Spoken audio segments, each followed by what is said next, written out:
combination of Kendrew's kind of and Saves' lockdown play. All right, let's see which map we're going to be playing on. Queen and King, let's go. Map bans are in. 7, 6 out Clubhouse. Wow, Okay. we actually get to see Oregon. we get to G2, see variety. G2 favorite team here? Yeah. 100%. I voted for them now because they banned Oregon. They have my heart. They have my heart. They can take it all. Was this the right decision, though, to go for Clubhouse, banning Cafe for it? Yep. I mean, Navi has a pretty mean Cafe for it. Great Cafe for Na'Vi, and G2 recently hasn't been so good on Cafe. On Cafe. Yes. They haven't What a been cafe, mate. Garage. so good on Cafe compared to how they've been before. I think this is definitely the right decision. Club. It allows them some time to build themselves together. It allows them time to kind of force mistakes from Na'Vi, which Cafe is a little bit more hectic, a little bit more quick to the punch. There's not that huge difference when you're looking at breaching on the top, when you're looking at the kind of quick entrance on potentially Bakery or on the freezer side. Cafe doesn't give you as much ground as Club does.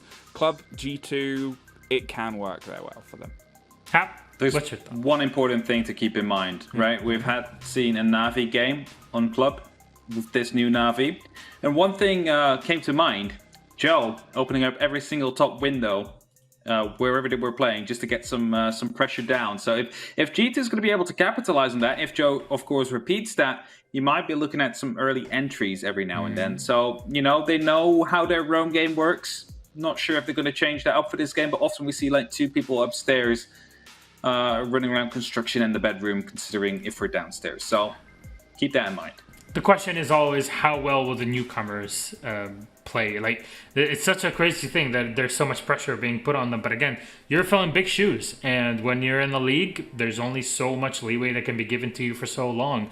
Our votes are in. So let's see what you guys thought about this. You can vote on our next match, or, well, all the matches usually, at our 6 Esports EU when it comes to Europe. Of course, this is the last match you can't anymore, sadly. Do it next time. 75% for G2, 7% on the draw, and 18% for Na'Vi. A lot of people believing in the power of G2 to bring things back in this moment. Let's see all of our predictions, though. We'll put it all with our 5 bits of talent here. Jess, Des, what did you guys go for? I went for Na'Vi, G2. Okay. You know what? Des, why Na'Vi? Yeah. UK Massive. Oh. UK Massive? Did you really have to ask him? Is that the UK Massive? Sorry, Fluke, did I hear you over there? UK Massive? Yeah, was that? UK Massive. That's the UK Massive. UK Massive. Yeah, guys. we're going to win UK the World Massive. Cup. UK Massive. Joe and Blur, UK Massive, Banana. Doki 2. Kendrick, Jess. UK Massive. Let's go. Let's go, Jessica baby. Bolden, can you please save us from this lunacy? That should be a banned phrase because I have heard it way I too agree. much. And as Des is now my duo, I probably will never stop hearing it. Look, I think I was the only one to predict a draw. Maybe a couple of others might have as well for the I last game. convinced you for this one. You did give me some inkling that there might have been a draw coming in. I So I did think Jess about can't that. even form her own opinions. She has to take them from the No, guy I in the did. lead. No, I did. And I did the same with That's G2. not very I did the UK same with massive G2. of you. I filled in... No. I filled in G2 before Hap because he filled his in last. I don't know, maybe he was scared we were going to copy his homework. But the G2 is that, I said it today, this is the last opportunity G2 has to show me that they're not stuffing things up going into stage 2. This is my last bit of hope for them. I'm sorry, Des, but your own opinion is UK Massive. I'm sorry, but the ground is very shaky where you stand. And you know what? Excuse me. I'm this gonna is like throw- a well-built church. It is not shaky at all. Right, yo, mate. Righto. Listen, mate. Let's go. To the All guy. right, lads and lasses, let us move it Massive. forward. All right, you know what? Jess, Des, please, for the love of God, save us. Let's go to game G2 versus Na'Vi, our final matchup. Playday 3, Stage 2 of EU League. I love how for the longest time, Jess, it's just been me bullying you alone, and now I've got Fluke to It help. really has. And as soon as I heard that M was coming in, not only was I rapt, because a lot of people know I've worked with M a bunch in multiple different mediums, and I love her work. I love her to death. Sad, if I had to pick another duo outside of you, it would absolutely be M. However, I'm stuck with you. And whilst I'm stuck with you, it is not a surprise that my second favorite person to duo with also wants to bully me. Maybe I'm a masochist. That's for another time, though. Here, what we want to see is a Jesus, strong Jess. showing The strong showing from G2. Why? Well, I predicted the draw in the previous game. My percentage is rising. And I want to hope that G2 just had a really shaky first week.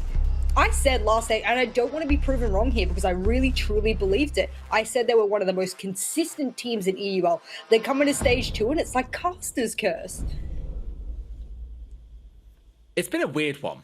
A really weird start for G2. I agree with you absolutely. Looking at the major, they made it to the final. Everyone thought they were set to beat BDS, and then BDS did, well, BDS things. Na'Vi, on the other hand, as we all know, have had trouble. They were plagued last season with inconsistency, with the inability to really find that form that made them the world champions, of course, in Tokoname last year. So now this is their chance with these changes coming in. If you haven't yet seen them, they've got Blur, they've got Joe on side, 2 boys from the UKs that they picked up. So now we are looking at truly a UK massive team. It's making me and Fluke very happy, as you can tell.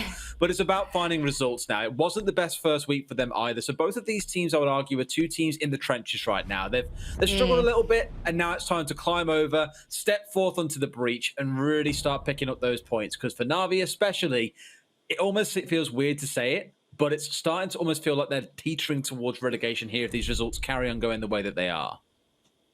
Well, there's a multiple different bit of things I want to pick up from the start of this particular matchup. First, the Habana and Maverick dual ban. We spoke about in the game between Rogue and BDS how sometimes those dual hard bridge bans come out. It was the Maverick and the Ace last time, and now it's the Habana and the Maverick, and that will force them to bring the likes of Ace and Thermite. As you're seeing here, Uno's going to take the Ace, and Pengu's going to take the Thermite. Oftentimes, you'll see Uno on the Thatcher. Whether or not we see a 6 pick as a result, there we go, and it looks like Kanto will pick that one up. And looks like there's a lot of chat going on. If you've read any of that chat, one of the things brought up was that Echo is auto-banned at the moment. He's sitting in a little bit of his own quarantine box. His gadget will get fixed at some point, and when it does, it will come back into competitive play. But at the moment, it gives a little bit more freedom for bans on the defense. And that means that G2 got rid of Maestro instead, which I actually think does put a big hole in players like Kenju, for example. Well, Doki's the one who's been playing an awful lot of Maestro for them as well, though. So it's kind of weird seeing Doki go into roles like that, thinking about it, because it is a... Doki, you think of Doki, you think of this little git that runs around the map on something like a Jaeger and wants to frag everyone. That's kind of how he made a name for himself. He was very feast or famine as a player. But I remember speaking to him a couple of weeks ago around this lineup and said, okay, well, we know that Joe comes in as a player that plays like you. He likes to be at windows. He likes to cause trouble.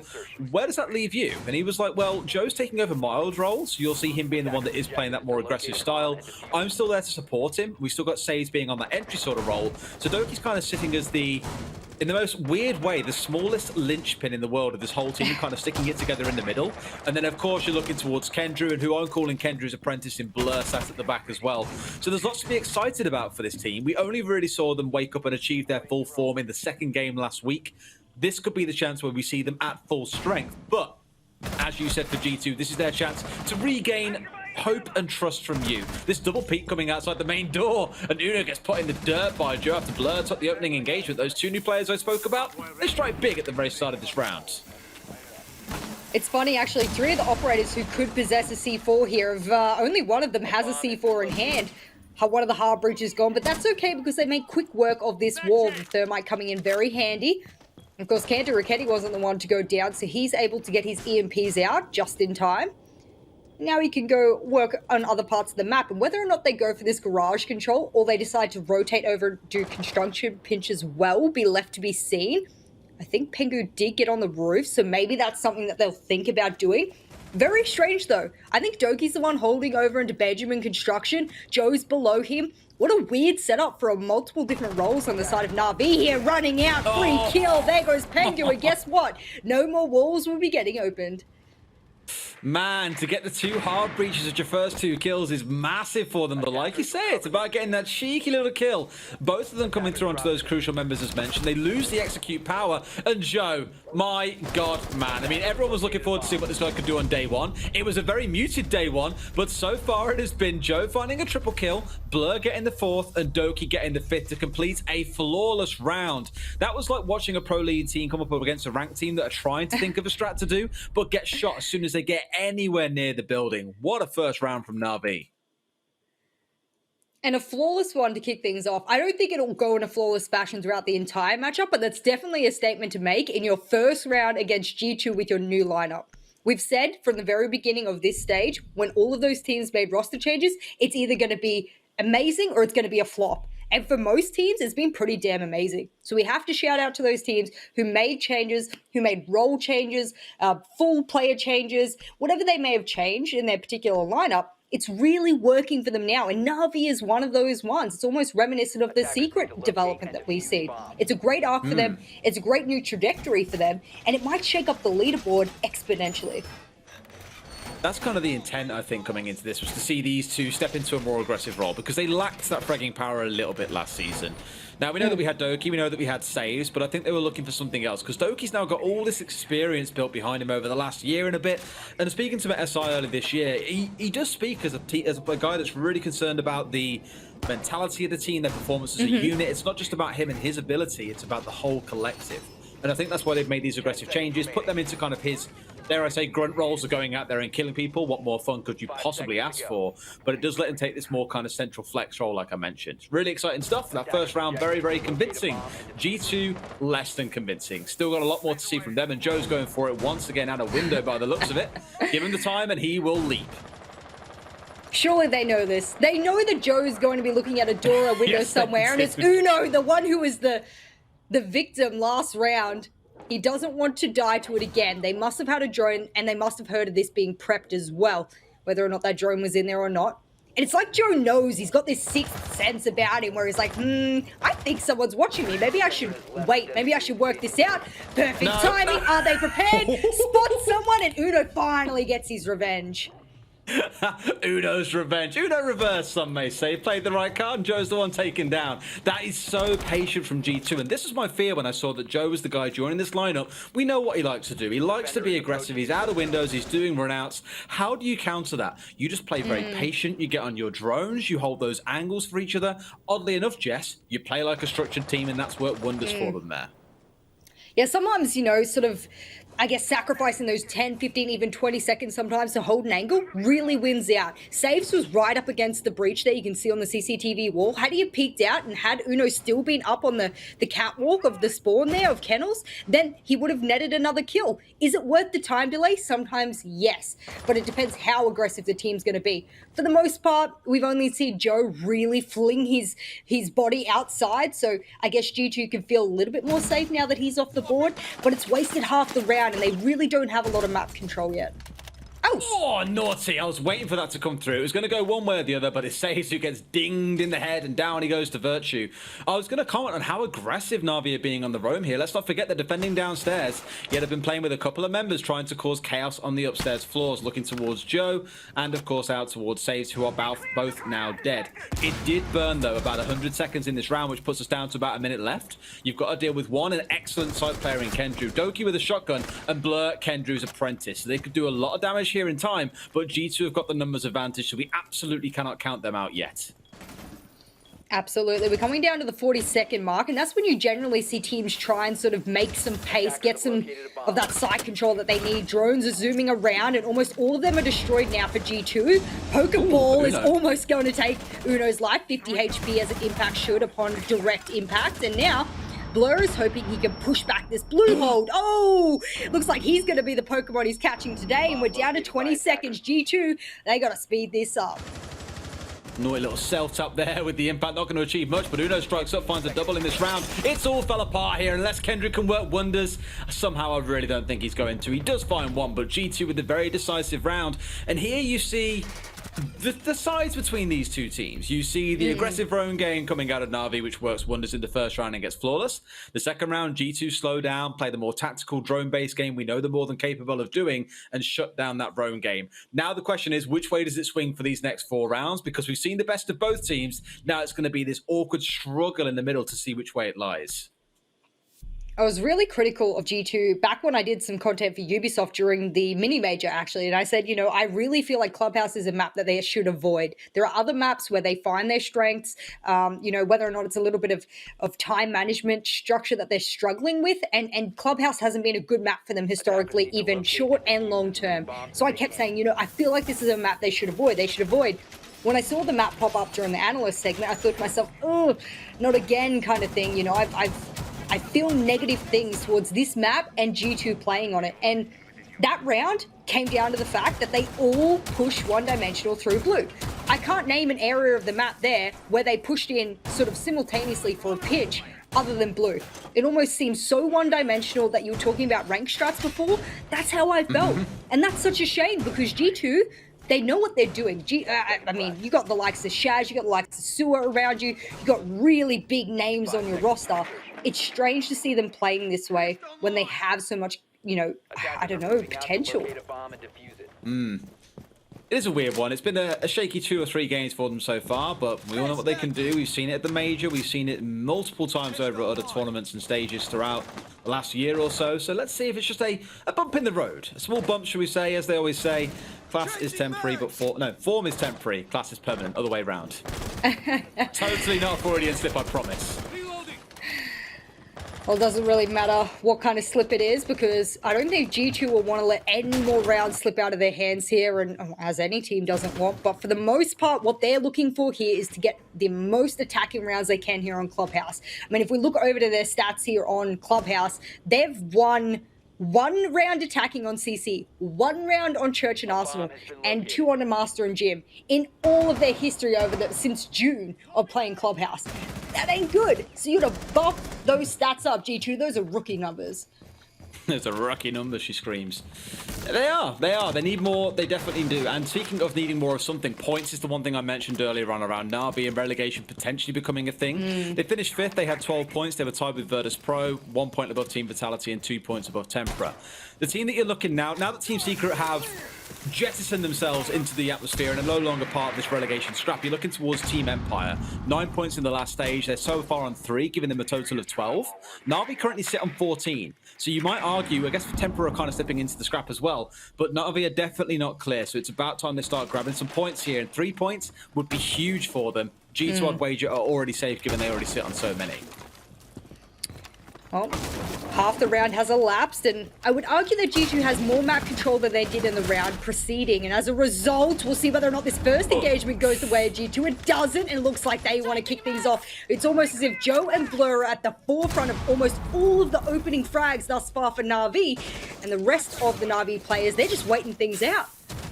I love how Natus just sitting back and going, I'm so proud, they've grown up so fast and they're doing all this work for us. And it's working wonders for them. And even Citizen getting put in the dirt and Blur saying, you left Na'Vi for G2. What a mistake that was, my friend. But thank you for the opportunity it has presented us. No drones left on the side of G2. There's 3 left on the side of Na'Vi. 40 seconds to go. And Kanto looks so lost, stepping through all these smoke clouds, slowly seeing that health bar slip away from him. But still something left for them. We've seen Pengu, one of the greatest clutchers in EU, has the opportunity to work some magic here, but he's got to go through this solid backline of Blur and Kendrew, plus saves who's still left alive. 20 seconds to play with Jess here, and it feels like it's stagnated out for a brief second. Blur striking from blue, 1's left alive, Diffuser's on the ground somehow. I don't think Kanto's got enough beans left in him to be able to pull this one off. Blur's going to collect what I think turned out to be his 3rd or 4th kill of that round, and give Na'Vi round number 3. I don't know what's gotten into Blur and Joe, but it was almost as if the first 2 matches were just a warm-up to their ultimate form.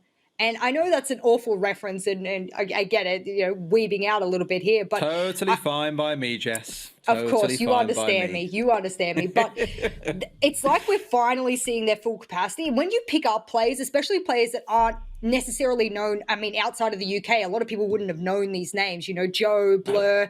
I mean, people wouldn't have known these names.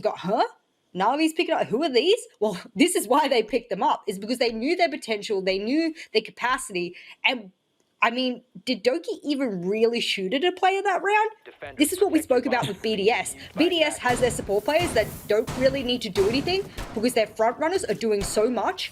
And if Na'Vi can build that same kind of mentality structure in their team, then that's going to serve them really well. And you spoke about relegations. Imagine you're in a position where you propel yourself into the top 5, being Na'Vi, after being scared of relegations in the first stage. That's awesome. Well, Blur and Joe at this point have nearly got 5 times as many kills as the rest of the team combined, and truthfully the rest of the team don't have an awful lot. There's one on Kendra, there's one on Doki.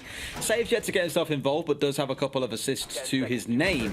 And I think when they first joined the roster, everyone looked at it, like you said, and said, well, who the hell are these guys? Like, why are they picking up? It's such a risk. And even Doki, I spoke to him at the time, and he was kind of, Not so much nervous, he was confident, but he acknowledged that, okay, yeah, on paper this looks like a really bad idea, but we're going to go for it because we have faith. We do believe that they can achieve great things. And I said to you at the start of the game as well, this is the time where we might see them evolve into becoming the greats that we didn't see back in the last game, or not in the first game. Second game, they got better. This one right now is where they are showing up, and I would love to see the Na'Vi of last year reborn. Into this round, though, CCTV and Cash, where we're heading to, is exactly the same as we saw back in round number 1, I believe it was.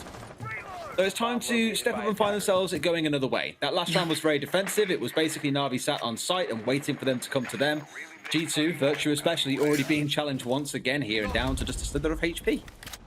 Surely not again. Surely it's not Joe peeking Virtue on the sledge yet again. I don't know where that engagement happened. And, oh, God, they're in the same spot as last time. Joe, please, they're already down, bro. Oh, my goodness.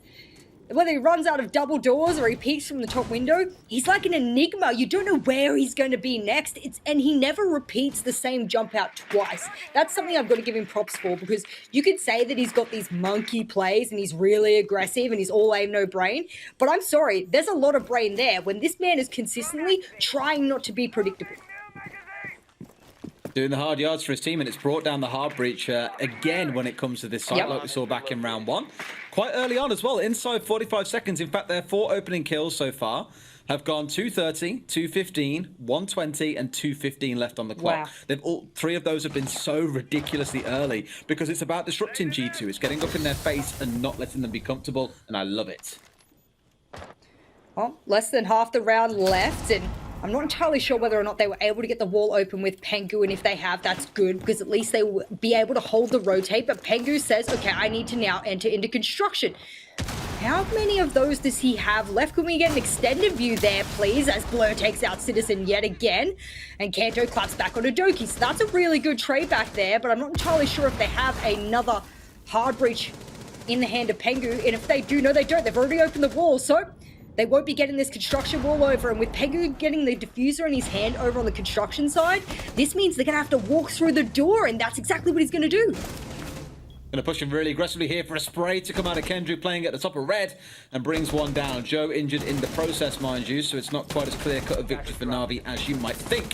Once again, it's stepping up. Blur actually taking his place and finding a triple kill in this round. Na'Vi playing a very interesting game here, actually, where they're now, rather than sending a couple out on the road, but are saying, look, Joe, go and try and do your thing. If you die by yourself, not a problem, because when it comes to these site plays, my God, are we good at them. I'm a little flabbergasted. I am. I don't think there's another word for it. And in fact, I actually learned that word, speaking of UK Massive, I learned that from a UK author, the word flabbergasted. These two players flabbergast me. Yes, you guys have done, you know, you're the reason I exist, actually. Australia only exists because of you guys. And yeah, not a great story, but nonetheless. That's right, we like you. That's why we want to pull you over to Paris at some point. Just drag you out. Okay, look, come closer to home. Come back to where you belong. Yeah, I appreciate that. Thank you. I'll be there eventually. You and your funny accents, yes. I do have quite a deep accent, and for people wondering, I am Australian. I do, especially when I'm living overseas, try and diminish it. Yes, I do try and, you know, suppress the Australian accent a little bit so it's not so harsh, but being back in Australia for 9 months now has made it a little stronger than I intended, but nonetheless, speaking about strength, flabbergasted by Joe and Blur.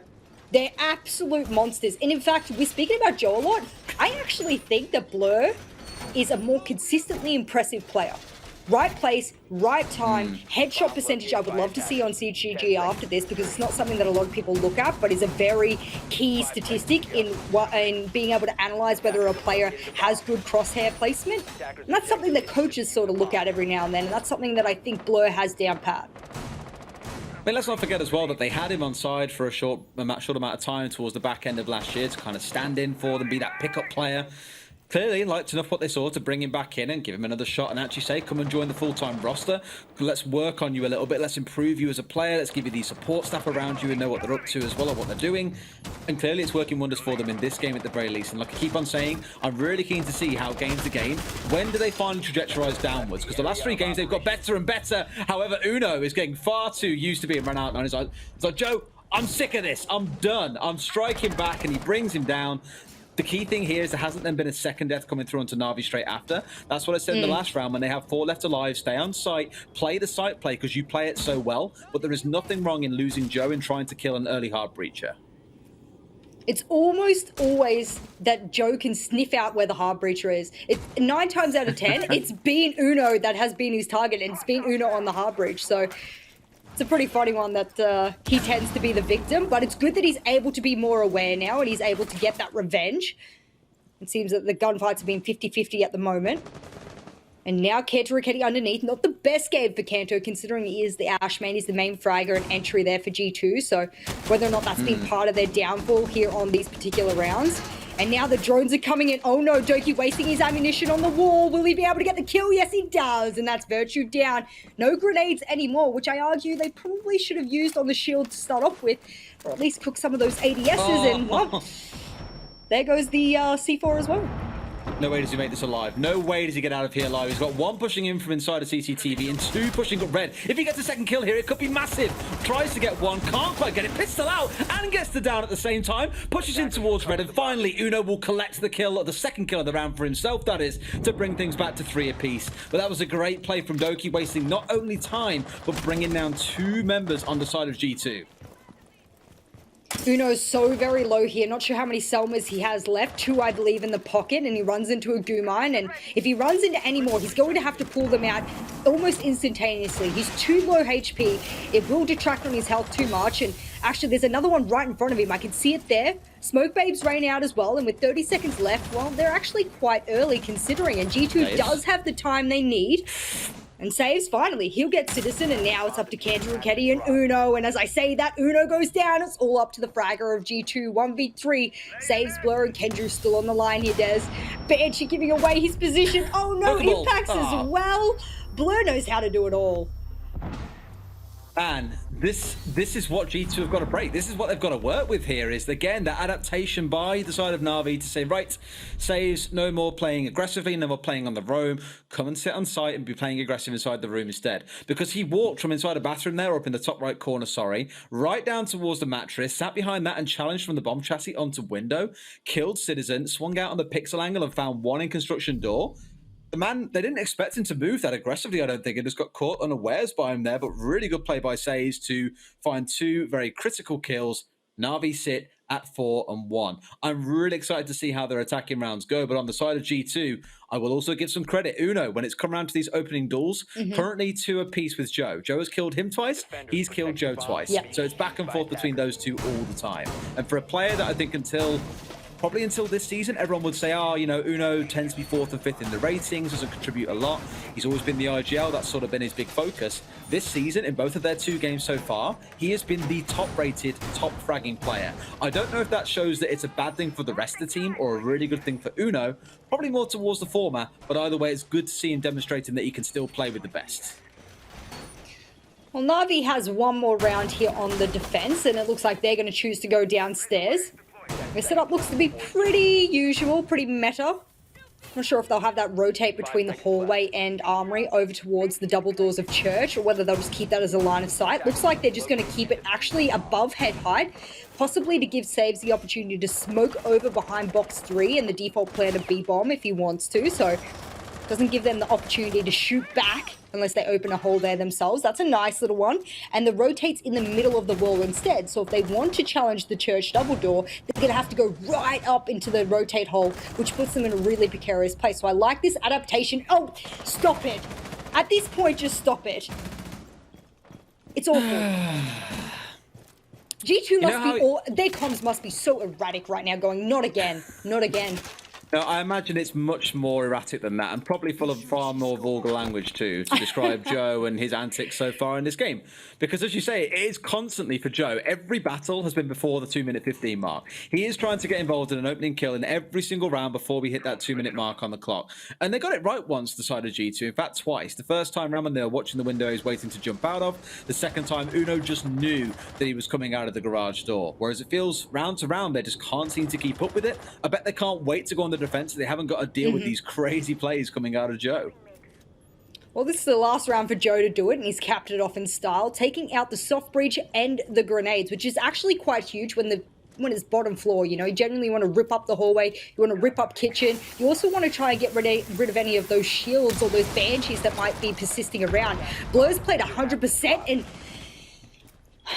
at this point it's just awful for G2. That C4 raining up through Motor Hatch. That'll catch Pengu. He got one of his exothermics down. Uno's still alive, so he'll have his Selmas in hand.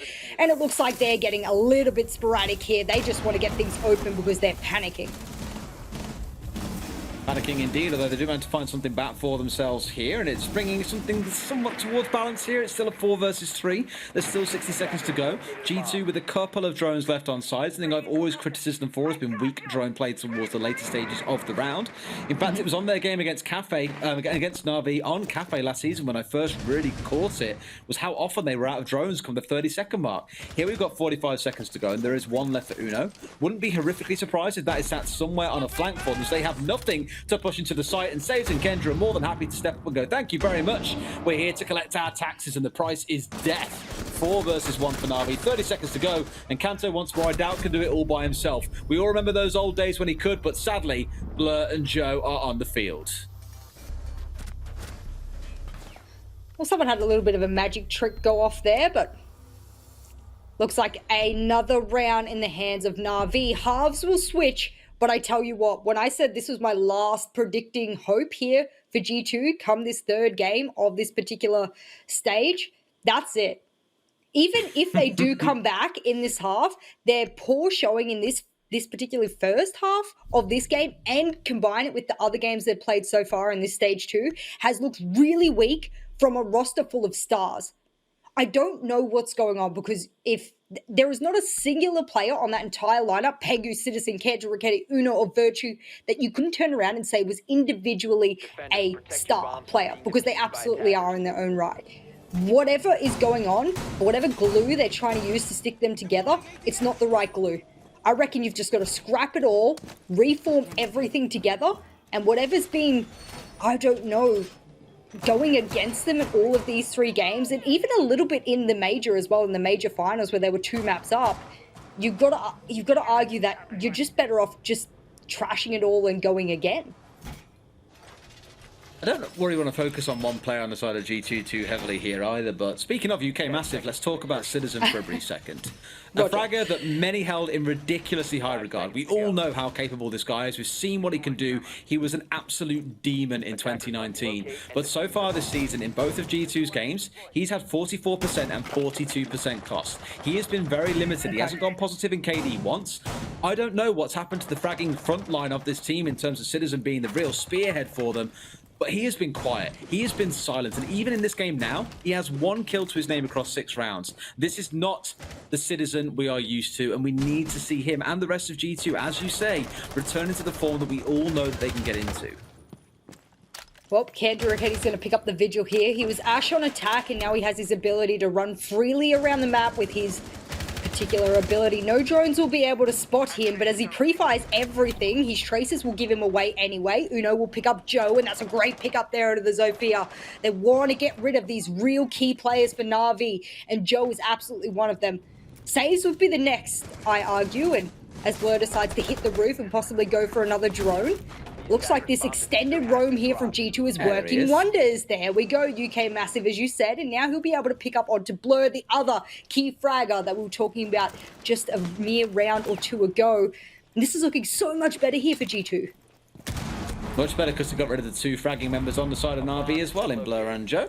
So it's a good start for them. Now you're looking at who else on the side of Na'Vi can do damage. Apparently it's Kendra who's playing upstairs, I think. That's a lie. It's Virtue playing on the upstairs, holding these vertical angles and trying to achieve something for them. Down to 2 left. It's a 4 versus 2. G2, 1 minute and 30 to hold out for here. I don't really see how Na'Vi can close this one out. I say that as Kendra has found himself inside of sight without the diffuser, but a kill to his name. 3 versus 2 and still a lot of time to play. Oh my god, no way does he achieve that one. Citizen streaming around the corner, picks up saves, puts it into a 3 versus 1, and now Kendra's like, Oh, god damn it. Not much to be found here, but at least G2 keep that dream alive. It isn't going to be a match point for Na'Vi. It isn't going to be a guaranteed draw. And its explosion sing out beneath his feet. Surely these closing few shots should come through. No, gets one himself, actually. It's going to be ace or bust. A triple kill for Kendra as he looks to rotate away. Knows that he has got so much time to play with here. Still has both smokes left on side if he wants to make use of those, as well as a couple of Selmas. So shouldn't feel too pressured that he has to take a particular path in. He has a drone in pocket as well, so if he wanted to intel collect, he could, but oftentimes, if defenders hear you go on the drone, it means your death is incoming. Good angle behind the bomb chassis there for Kanto, and Kendra says goodnight, and that is a more convincing round from G2 than we have seen this entire matchup, but it has come in the second half here, and if G2 is going to rely on their defense, if this does manage to go to 6-6, I wouldn't be surprised. But they would have to win, what, every single round from now onwards to achieve that? I'll always say I need some consistency before I make a solid judgment. That sounds horrifically biased from talking about Na'Vi here. In that Blur and Joe both got picked off at the start of that round. That's the first time we've seen that happen all map. If it happens again here, then clearly they're playing a bit too aggressive and G2 know how to bite back and pick up the kills they need to collect. But if they can slow it down a little bit here, Na'Vi, this isn't, take a bit of time, drone things out. As scary as it is for Joe, slow down, don't try and get every single entry kill. They might find themselves in a bit of a better position come execution time. Well, this time the site will be CCTV. If you just look at everyone's utility here, this time we've got 3 C4s on the side of G2. Na'Vi were playing for gunfights here. They were playing to slow down G2. That's why a lot of the usual C4 plays either had impacts or barbed wire. This time G2 is saying, no, we're going to use our C4s. We have a lot of them in hand. We'll see whether that works to full effect.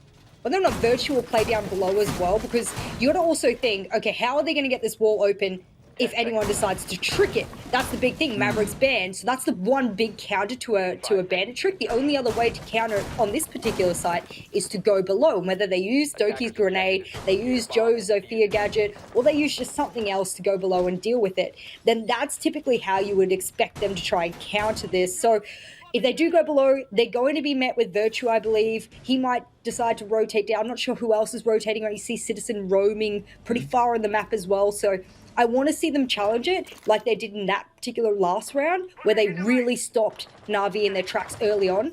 Almost a taste of their own medicine, rather. I wonder if Citizen's trying to be cheeky here and looking for a run out near the pool table as well. I thought he was for a brief second. It looks like he's actually right by that window. And they know that this wall's being opened up, so he's in the right spot, but it's Kanto to bring down Kendrew.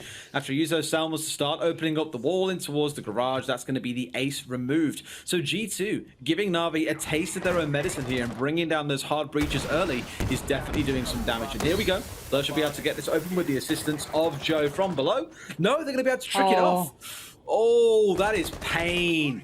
Pain defined, ladies and gentlemen, because with that smoke coming down, in fact, that is so big brain. With the smoke coming down the stairs as well, blocking off Joe from being able to go and contest the hole that it opened up from above. That's why you could see him getting there to make that one work. Still trying to contest up, but already in a spot now where they are at such a massive disadvantage. What a round start this has been by G2.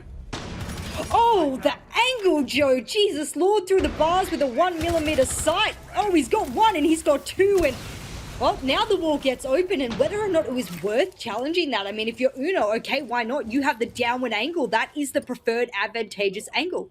But he loses it. And not only does he lose it, but when Virtue comes to trade, there's no trade. Ah, that's a harsh one for G2 here, because if Na'Vi win the next round, this can only go to a draw. And if you're G2, that is the worst outcome here, because a draw or a loss here shows that you're not able to get any more points on the board. And as teams like Na'Vi, Team Secret are moving up the leaderboard and you're staying stagnant, that's not good. It is not a good look. I mean, when you've got players that can do things like that, then great. But I was going to say, Kanto already found Kendrew back at the start and set up here in Raptors. I'm not sure they even knew that he was there with no drones around, but gets sprayed, as it looks like by the sounds of it. They've pushed their way in towards site. The problem is that the diffuser is outside garage, so someone's going to have to collect that and bring it along. C4 from below from Citizen. It's a 2 versus 2 as no one was covering Lounge. Pengu collects one more into saves. It's now all down to Doki. It's all about him versus his old teammate and no doubt one of his good old pals in Siege. A lot of work to do. Free Fire's the right sort of angle, but ignores what's going on. Doesn't know that Citizen's tucked into the side of storage. Picks up that kill, and G2 make it 2 in a row. Is this the start of a comeback, Jess? It's really hard to say because that was a close round. It did look like it was going into the hands of Na'Vi, but when Blur jumped in and he went behind the default plant spot, I wasn't sure if he was going to start a plant because, as I said at the start of the round, they had 3 C4s in hand. You've got to be prepared to challenge those C4s below. I mean, for the most part, people just get someone in stock, and if they can hear someone below going for the C4, boom, you can challenge them. But they were down on numbers. Trade after trade after trade was incoming, and they didn't really have the man count they needed to get that plant happening. You need 1 garage, 1 on the breach, 1 planting, and 1 below to really achieve that kind of counter. And they didn't have that man count. So it wasn't really on Na'Vi there. It was just G2 had the right counter. If Citizen wasn't below, that might have been different. Fortunate, but hey, this is what happens without the drones down there, without the coverage inside of Lounge where we saw Joe playing previously. These things will happen. Gym and bedroom where we head to next. The offsite here for G2 as they've won those last 2 sites means we do have to head towards the 3rd. And here I'm keen to see what the focus is from G2. Is it going to be vertical play downstairs? Is it the extended hold out towards the east? And equally for the side of Na'Vi, how do they split themselves up? Do they commit a Selma towards the CCTV wall out towards the east to make sure again that no member of G2 can contest onto the west window? Or do they look towards Jacuzzi and just putting all their time and energy into that? Thank you very much, Easy, for demonstrating what it was I was just referencing. I'm looking at the stats here for G2 and, well, Master and Jim is their worst site by far. By far. What a surprise. In fact, they've only won it once in my stats here, and the round length went for 2 minutes 45 seconds, and almost every time they've played this on the defense, the opposition has been able to play it. You know what I've just remembered? Do you remember this game versus BDS last season when it looked like it was going to end 6-6 but ended 7-5? Because at the time, G2 brought along a mirror. They put the mirror window inside a construction looking in from logistics. And Virtue looks away for the smallest of seconds. And in that time, Shaiko slips in from cash through construction, down into sight, and kills 3 people and wins BDS the round to take it 7-5. It was unbelievable. So going by that single memory that I have very, very fondly, quite clearly because I remember it in very explicit detail, this is not a super solid site for G2. Well, you can't always have superstar players like Shaiko, but Joe and Blur are looking like they might be those superstar players. Give them a little bit more time. That jacuzzi wall will get opened up, and it looks like it'll be Uno inside a bathroom to impact trick the bathroom wall. Some teams will keep it closed, but I have a feeling Na'Vi wants it open. He has only 1 ADS with him, and Joe kicks things off by getting Citizen. 1 C4 off the board, but that doesn't really matter. They've made a lot of shotgun holes on Jim, so if someone does play below, they'll have the opportunity to be able to play those vertical holes instead. Cantor Richetti getting droned out in logistics. It looks like they're extending this hold throughout onto logistics hatch, and they want to play as aggressive as Na'Vi has played with them. I like that at least they're being willing to get out in the map and tango with Na'Vi a little bit, knowing how it is they've tried to approach things so far. And to give it to G2, they've done a relatively decent job of clearing out some of these drones that have been coming through. 4 so far, most caught out as they enter in towards the site. I'd imagine the remaining few are now sat more for flanked watch purposes than actually sitting inside the site and beaming intel back and forth. With this diffuser still out on towards the jacuzzi balcony though, and 3 members of Na'Vi all gathered up, Kendrick to the south. This is screaming to me there is going to be a smoke plant coming through soon, most likely in towards Jim. The timing. That was awful for Virtue. He should have picked up Joe. The timing was bad, but he might have a redemption here. Cantor Richetti gets Joe, and, well, doesn't matter. Looks like his teammate will do the job for him. Oh, good spray out there, but it barely makes the side of Kendra, and he decides to drop down, which is what they need. They need someone below. Look at all of these vertical holes. What if someone rotates down at the last second? 30 seconds left. Some of those smokes might have to be used, and I think one already has been. He's dropped below, so he won't be in a good place to be able to use them. And now the time delay is dwindling Na'Vi's chance of getting a plant off here. Done a really good job of wasting time, but 2 kills come out of nowhere. Doki and Blur strike big. They get it down onto saves, but Blur still in possession of the diffuser here. Has a chance, but it's Pengu with a shotgun. We spoke about him in these clutch situations, and Virtue goes big. Another one comes out, but it's Doki to get the kill. Will he be able to find the last? He's running away. Shotgun at the ready, and Doki tries his best, but Virtue strikes down and gives G2 their 3rd round in a row. Let's not forget, when Na'Vi were on defense, G2 won round number 2, but so far G2 have not missed a beat. Oh, these rounds are coming down to these last 1v2s, 2v2s, whatever it's coming down to at the end of all of these rounds, I feel like G2's barely scraping them by, but they keep doing it round after round after round. It's that steadfast hold on the defense that we expect of those support players, especially. You speak about Pengu. You said, we expect good clutches out of him every now and then. I haven't seen a good one from him in a very, very long time, which is a shame because he's very capable. But that play there just shows me he's still absolutely got it in him. And well, look at the scoreline. I can't believe I'm saying this. I mean, it's like I've cursed them, but in a good way. I said to G2, put my money on you here today, and, well, that's a figurative statement there if you ask me, and not ask me, it's an absolute figurative statement, just so we don't confuse people. But, yeah, that's huge there. That's huge. My prediction, if it comes true, it'll be out of the fact that G2 pulled themselves out of a rut, which is what they were in the first half, and that mentality is really hard to get out of, Des. It felt like they just really couldn't answer Joe in the first half. The constant aggression coming out, they didn't know where he would spring up, when he would spring up. They had a rough idea of when and where, but not a precise enough one to stop them from putting a bullet in their head first. That was the big challenge they've really faced, and I'm glad they finally got their way over it and are starting to work through this now. It's converting it into a win that is going to be the next big deal, though. And I feel like they can do it with the momentum they've got, showing they can play all three sides. They can most definitely do this. And Na'Vi are just stuck. Since that since the halfway mark where we swapped sides, they haven't found themselves a single round. Okay, yes, they've come close once or twice, but no one cares how close it was. A round is a round, a goal is a goal. You've got to get it over the finish line.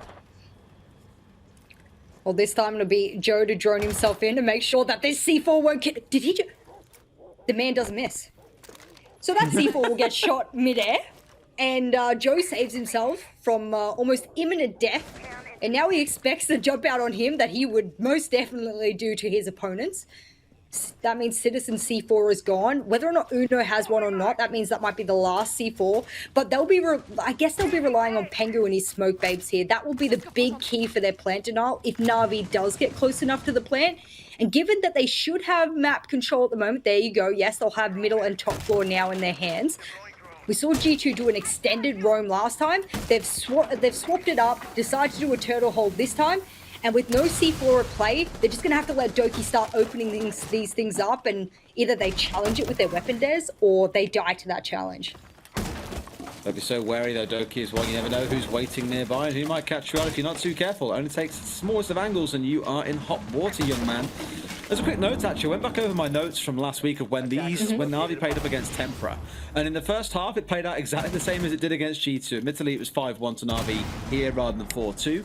But it was all about Joe's aggression at doors and finding multiple kills for them. The second half, though, that's when Na'Vi really fell apart. I said here they didn't threaten too hard, their attacks needed to tighten up, and things just didn't look like it really came with any pace or ganache to how they were approaching the round. Oddly enough, that feels exactly the same here. And I wonder, no doubt, if G2 have gone back and watched a number of the games or the rounds that they saw from Na'Vi and thought, okay, we know that when it comes to them being on attack, we can stall them out, because so far they've done a pretty good job of it.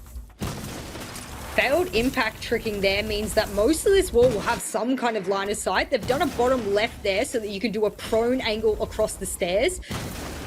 And that's where Saves is right now. If he wanted to lay down, he might be able to see an angle, but clap back. He does get to use all of his Selmas at least, but Virtue as well, kicking onto Joe. Joe not had a good attacking half here whatsoever. And now it's up to Doki, Blur, and Saves to get access to sight. There's still more than 30 seconds left, so they could calm it down. They could get some drones out and work out where players are. But this bomb chassis position, you should be able to clear it. There's only 2 angles he could be at. You need this pinch push, and you need it now.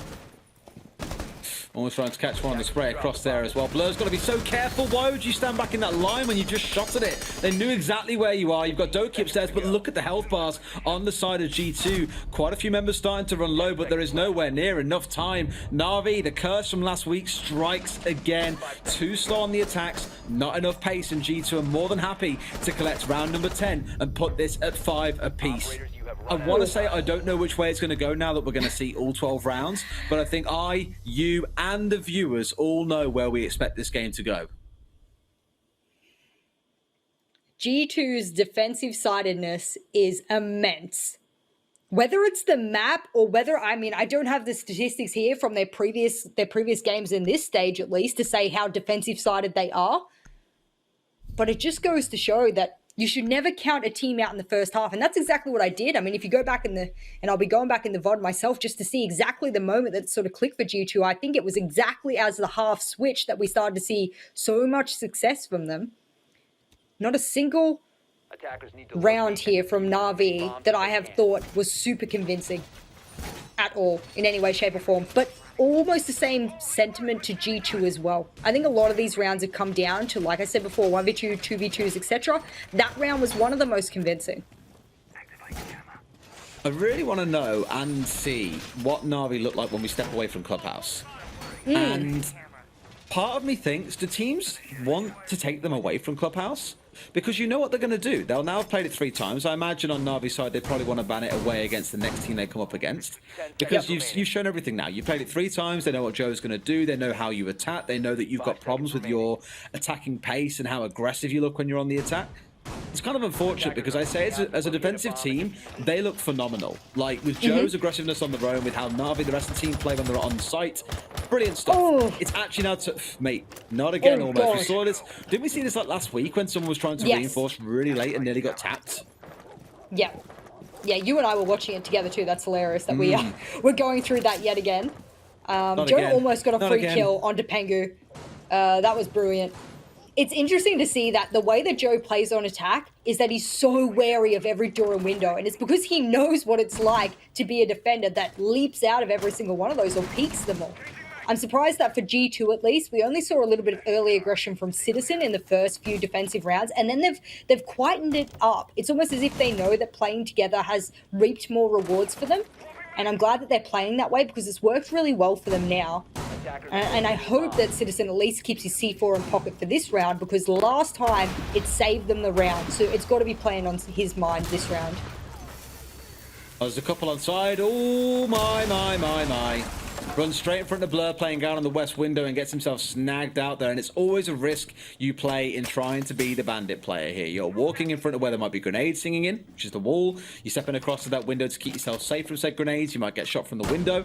That is the first time we've ever really seen, in this half at least, Na'Vi find any kind of advantage to kick things off. That opening kill was a great start, but now they've got to convert it and keep on pushing towards the win.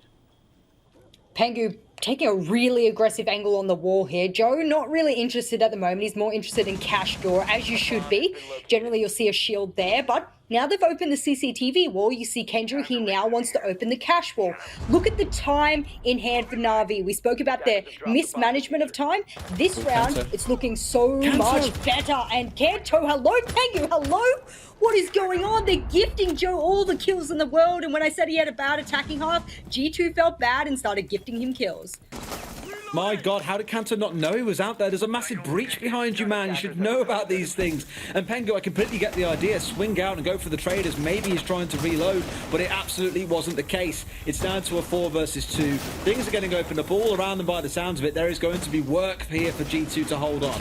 40 seconds to go, and you can hear that construction wall being opened up. Virtue with a second onto what, make it a third as he picks up saves. Is this forcing it through to match point for G2, or can somehow Na'Vi drag this one back? And Joe, he's found 3 kills so far. He's going to have to make it all of them. Makes it a third for himself. It's a 1 versus 1. Who wins this gunfight? It's Joe versus Citizen. The replacement versus the replacee. But it's Citizen who wins. Down goes Joe, and G2 will guarantee themselves at least a draw. And Na'Vi must feel like they might be about to become the chaos of stage 2. They drew twice on Clubhouse last week, and here they are 1 round away from either losing or getting yet another draw, Jess. Oh my God. This comeback is amazing. And a lot of people will say Na'Vi choked, but I think if the starting sides had been switched, we would have seen it go the exact same way that we've seen this scoreline go right now. And I do just want to give you props. That was some of the best play-by-play casting I've ever heard you do. Some. I mean, it ranks in the top 5, absolutely. I mean, I can't think of all the rest, but that was absolutely beautiful. The replacee. I won't lie. That was great. That compliment came from completely left field. I have no idea what to say to that. That's the nicest thing you've ever said to me. Really? No, just take it. Nothing meant. I'll take it. Okay. Yeah, good. Nonetheless, you said it beautifully. G2 is now at least walking away with a point. And sometimes in the leaderboard, that's exactly what matters. That 1 point, that 1 round differential, that 1 head-to-head even, is what keeps you in a certain position on the leaderboard and what gives you those extra needed points. I don't think G2 is anywhere near worried about relegation, for example. But for the most part, when's the last time we haven't seen G2 involved in, I don't know, 6 Invitational or some kind of major of some kind throughout the year? I mean, to not have those big names there, no matter who's on the roster, is a bit of a blow, and that's playing on their minds as well. So that's another thing to think about. But, G2, last round here, they get defense. Surely, given their history on this particular match, on defense, they take this round? Or is this where Na'Vi turns around and goes, we've learned our lesson, we know how they play on defense now, it's taken us 5 rounds, but we got this? I don't know, man. I don't think so. Because they got gifted 2 kills there. Well, I say gifted. The first kill wasn't really a gift, it was a good kill. The second one was a gift. You might argue the third one from Pengu swinging out was also a bit of a gift. You're swinging into a Zofia, she's going to keep on gunning, you're going to die. They had 3 dead on the side of G2 and still couldn't bring things back. I think this is where G2 take this one. I don't want to say it's the start of a resurgence, because for G2 in the first half, they look like a team that was lost. But here, these 3 points could at least remind us that they are a team that's highly capable, and as we see in the second half, they might just be able to complete 6-0. If there's a team to do it, it is G2, and now Uno will scour through those Valkyrie cams to give Citizen the information he needs. He is playing sort of alone here over in Cash, and he doesn't really have any reinforcements with him, so it's a dangerous hold to be doing solo. Generally, you'll put a lot of reinforcements over there to assist you at being able to hold that out for as long as possible.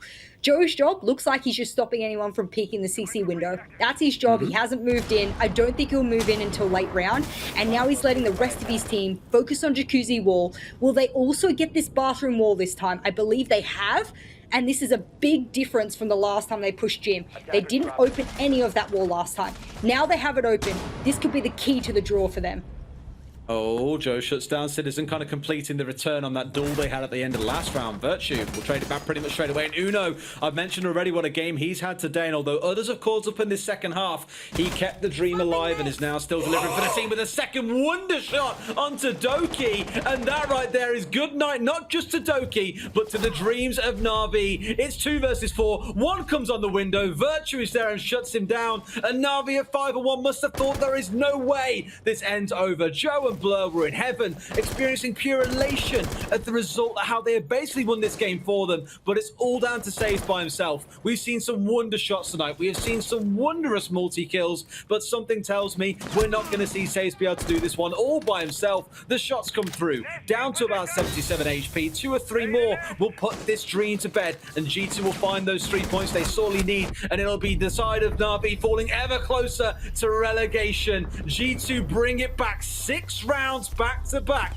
My God, what a swing. And Na'Vi, my God, boys, it's time to get off Clubhouse and it's time to do some work on those attacks. See, I want it known I never doubted G2. Scrub back what I said at halftime, get rid of it, get it off the board, never doubt the boys, and that's why my predictions have been so on point today, is because G2, well, they were just giving us a match. They were giving us a bit of a show there, Des, and shout out to Uno, who had a fantastic second half. He didn't really have a good first half at all, dying multiple times there to Joe, as we said. But God, is that a game well needed for G2? I said from the very beginning, they needed this game if they were going to prove they were this monster team we knew them of. And hey, they did it. It was messy, but they got there. Whew. So many moments in which that game spun on a dime. Really entertaining game, and it always is. Like I mentioned, the cafe game in the last stage between these 2 teams, that was great. Today, absolutely great. My notes very simply read: Na'Vi, very good at jumping out of windows. Na'Vi, not very good at getting inside windows. Unfortunately, couldn't close out a single attacking round. G2 looking excellent on their defensive side. Na'Vi with some work to do. You know who else needs to put to work, though? Our analysts. Let's go over to them to close out the show, and we'll see you guys in a couple of days. Thanks so much, Jess and Des. Yes, we actually have a job to do.